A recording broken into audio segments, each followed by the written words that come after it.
Rivoaka malagasy fidio Jean-Jacques Pahy Toekarena candidat larana fahenina izy no hanavitra antsika malagasy zany ve tsy fampanantenana tokatrindray olony famarinana manam-pahendrena mitazona ny teny nomena tsy tohanany firenena vahiny avy any velany olom-baovao sa manao fifanekena amin'ny vahoaka malagasy ho fahafahana marina ho atsika rehetra anana fahefamividy ianao ry malagasy raha volana nitsangana ny gouvernemanta dia hidina tsasany vidiny solika sy ny ppn anana fahefamividy ianao ry malagasy afaka roa taona dia mbola hidina tsasany indray zany candidat tokana hantsy namatitra anao 5 taona sa nametraka mialoha eny amin'ny aseseny taratasy-pialana izay miatra avy hatrany raha tsy vita ny teny natao izay efa voamary ny vatitany Fidio Jean-Jacques Fidio candidat Pahen didim-panjakana telo no mampiazona eto amintsika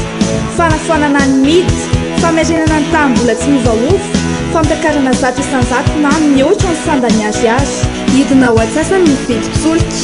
ampinandra-pitaovana ny tantsaha averina ao anatin'ny enim-bolana ny filaminan'ny Madagasikara andray vola isam-bolana ny be antitra tsy andoavam-bola hitsony ny sekolim-panjakana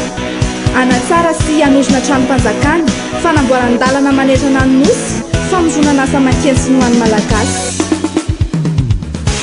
Jean-Jacques ilay candidat tokana tsy namatitra anao 5 taona dia manao velorano amintsika vahoaka malagasy fa raha sanatrika sy tanteraka ao anatin'ny ray volana nitsanganan'ny gouvernemanta ireo fampanantenana izay nataony dia miala avy hatrany izy ary ny taratasy fametraha-pialana efa naterina eny amin'ny ACC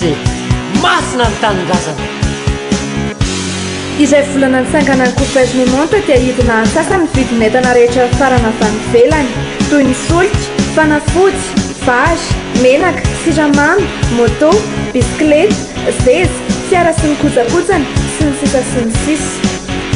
hiena ho antsasany ny IRSA IGR sy ny sisa ho raisina ho pesa-panjakana ny fitramy mafefy rehetra hiena hatramin'ny 10 avieny ny tany zana-bola lain'ny banky ka hitombo avoeny ny fahefamividy ny tahirim-bolanao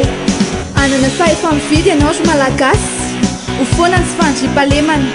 ho amin'ny fanabeazana ny taranaka anana fahefamividy ianao ry malagasy ka androso iroborobo ny orinasa rehetra ka hiadana sy ho finaritra tokoa Fidio Jean-Jacques Fidio